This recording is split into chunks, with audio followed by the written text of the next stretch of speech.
Aunty அம்மா உன் புருஷன் ஏதாவது போனுக்கு என்ன பண்ணி கேட்டானடி? ஒரு டெய்லியும் கால் பண்ணி பேசிக்கிட்டு தான் இருக்காரு. என்னடி சொல்றான் அவன்? உன்னை அழைச்சிட்டு போற மாதிரி ஐடியாவில் இருக்கானோ இல்லையா அவன்?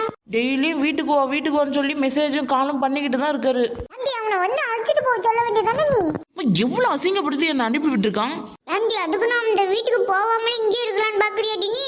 இருந்தாலும் நான் இன்னும் 2 மாசம் கழிச்சு தான் போவேன். அப்பதான் திமிரெல்லாம் அடங்கும். நீ இப்படியே பேசிக்கிட்டு இங்கே இருடி. அதுக்குள்ள ஏதாச்சும் பொண்ணை பார்த்து அவனுக்கு கல்யாணத்தை முடிச்சிட போறாங்க. அந்த அளவுக்குலாம் ஆகாதுமா, பயப்படாதீங்க. சம்பளத்தை வாங்கி அப்படியே அவங்க அம்மாக்காரவங்கள்ட்ட கொடுக்குறோம்.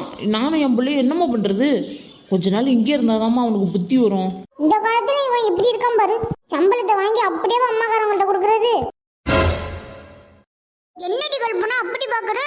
இவன் மட்டும் ஒழுங்கா மோகங்காரன் சம்பளத்தை ஃபுல்லா வாங்கி இவன் வச்சுக்கிறாளேன்னு பாக்குறியாடி? ஐயோ அப்படிலாம் இல்ல.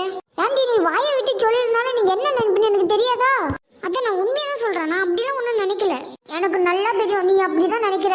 ஆமாடி நானும் அப்படிதான் நினைக்கிறேன். எப்படி இதெல்லாம் உங்கள்கிட்ட நான் சொல்றது? என்னடி அங்க முணுமுணுக்கிற?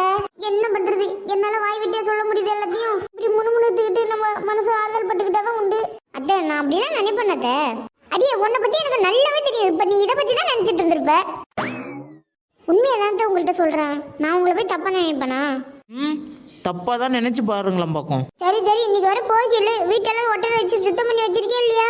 உனக்கு எப்படி தெரியும்? பக்கத்து வீட்டுல எதிர்த்து வீட்டுல என்ன பிரச்சனை பண்ணலாம்னு யோசிச்சுட்டே இருப்ப பொழுதுக்கும். அடியே ஒன்னு தாண்டி கேக்குறான். அங்க என்னடி மறுபடியும் ஏதோ முணுமுணுன்னு எதை பேசிட்டு இருக்க? அத்த வீட்டெல்லாம் சுத்தம் பண்ணி 1 வாரம் ஆகுது. வீட்டுல இருக்கிற அனைத்து பொருளும் கழுவி சுத்தம் பண்ணி வச்சிருக்கே இல்லையா? அத்த எல்லா வேலையும் முடிஞ்சிச்சு அத்த.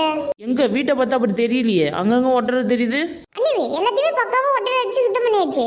இல்லையா அந்த மூலையில இன்னும் ஒட்டரை இருக்கு. அண்ணி அது ஒட்டரை இல்ல, நீங்களே பாருங்க. அப்போ எனக்கு கண்ணு தெரியலன்னு குத்தி காட்டுறிய நீ? உனக்கு வயசுதான் ஆகுது. உனக்கு என்ன கொஞ்சோண்டு வயசு ஆகுது.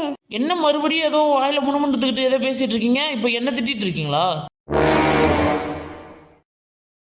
நான் போய் உங்களை ஏதாவது சொல்லுவேனா? சொல்லிதான் பாருங்களேன்.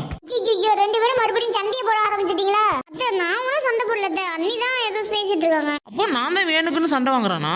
என்ன எது சொன்னாலும் நம்ம பக்கமே திருப்பி விடுறாங்க. அடி நீ போயில் அதுமா தேவையில்லாத பொருளை எடுத்து வச்சிருக்கியாடி?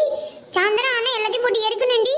ஆத்தாலும் பிள்ளைங்க தான் தேவையில்லாத பொருள். பழைய பொருளா நீங்க 2 பேரும் தான் எரிக்கணும்னா உங்க 2 பேரும் தான் எரிக்கணும். என்னடி நாங்க 2 பேரும் தான் பழைய பொருள் எரிக்கணும்னா எங்களை தான் எரிக்கணும்னு சொல்லி பேசிட்டு இருக்கியாடி? அங்க எப்படி இந்த மாமியா கல்வி நம்ம நினைக்கிறதெல்லாம் அப்படியே சொல்றா? ஒருவேளை அவ காதல்ல விழுற அளவுக்கு நம்ம சவுண்டா பேசிட்டோமோ? கல்பனா சவுண்டா பேசாதடி. அதுவும் உனக்கு ஆபத்தால முடிஞ்சிட போகுது. ஏண்டி ஒன்ன தானே கேக்குறேன். பழைய பொருளை எடுத்து வச்சிருக்கே இல்லையா? ஏமா அவங்க அப்பா அம்மாவுக்கு ஃபோன் பேசுறதுக்கு உங்களுக்கு டைம் இல்ல. இதுல வர பழைய பொருளை எடுத்து வச்சிருப்பாங்களா என்ன? நானே வீட்டுக்கு 10 நிமிஷம் தான் போன பண்ணி பேசுறேன். இவங்க என்னவே நான் 4 கணக்கா அப்பா அம்மாட்ட பேசுற மாதிரில சொல்றாங்க. என்னடி கல்பனா எடுத்து வச்சிருக்கே இல்லையா? எடுத்து வச்சிருக்கத்த. சரி கல்பனா சாயந்தரம் எல்லாத்தையும் எரிக்கணும்டி. சரி என்ன குழம்பு வைக்கலான்னு இருக்க இன்னைக்கு? எங்க ஊர் சைடுலாம் இன்னைக்கு கருவாட்டு குழம்பு மீன் குழம்பு வச்சு படைப்பாங்க அம்மனுக்கு. ஆண்டி வீட்டெல்லாம் சுத்தம் பண்ணி விட்டு மீன் குழம்பும் கருவாட்டு குழம்பு வச்சு படைக்கிறது அத்தை எங்க ஊர் சைடு வைப்பாங்கன்னு தான் சொன்னேன். இங்க என்ன பழக்கம்னு சொல்லுங்க, அது மாதிரி செஞ்சிடலாம். சரி சாம்பாரையும் சுண்டலும் செஞ்சு படைக்கணும்டி. சரிங்க அத்தை அது மாதிரியே பண்ணிடும். சரி எனக்கு கொஞ்சம் வேலை இருக்கு, நான் போய் பாக்குறேன். சரி போய் செய்யி. அரைக்குறையா செஞ்சுட்டு இருக்காத. அரைக்குறையா செஞ்சுன்னா சாமி எப்படி வீட்டுக்கு வரும்? பொழுதுக்கும் அத்தளுக்கும் பிள்ளைக்கும் நம்மள குறை சொல்லிக்கிட்டே இருக்கணும். சிது உனக்கு தேவையில்லாத பொருளை எடுத்து வெளில வச்சிட்டியா? எல்லாத்தையும் எடுத்து வச்சிருக்கேன். ரூமுக்கு வெளில தான் ஒரு அட்டை பாக்ஸ்ல வச்சிருக்கேன், பார்த்து எடுத்துக்கோங்க. இவன் அட்டை பாக்ஸ்க்குள்ள எடுத்து வச்சிருக்கான்னு சொல்றான்ல, அந்த பொருள்லாம் தேவையில்லையான்னு இன்னொரு வாட்டி கேட்டுக்கோங்க. எனக்கு தேவையில்லாத பொருள் தான் நான் எடுத்து வச்சிருக்கேன். டேய் போன வருஷம் அம்மா கிட்ட இப்படிதான் சொல்லி வெளில எடுத்து வச்சிருந்தேன். போட்டு எரிச்ச உடனே எனக்கு தேவையில்லாத பொருள்லாம் யார் சொன்னா? எனக்கு அதெல்லாம் முக்கியமான பொருள் இருக்கு, யாரு கேட்டு எரிச்சிங்கன்ட்டு கேட்காம அப்படின்னா. அம்மா நான் சொல்றது உண்மை தானம்மா? இந்த வருஷம் நான் பார்த்து எடுத்து வச்சிருக்கேன்டா. அட்டை பாக்ஸ்ல இருக்கிறது தேவையில்லாத பொருள் தான். என்கிட்ட கேட்கணும் எந்த அவசியமும் இல்லை. நான் வேலைக்கு போயிட்டு லேட்டாக தான் வருவேன்.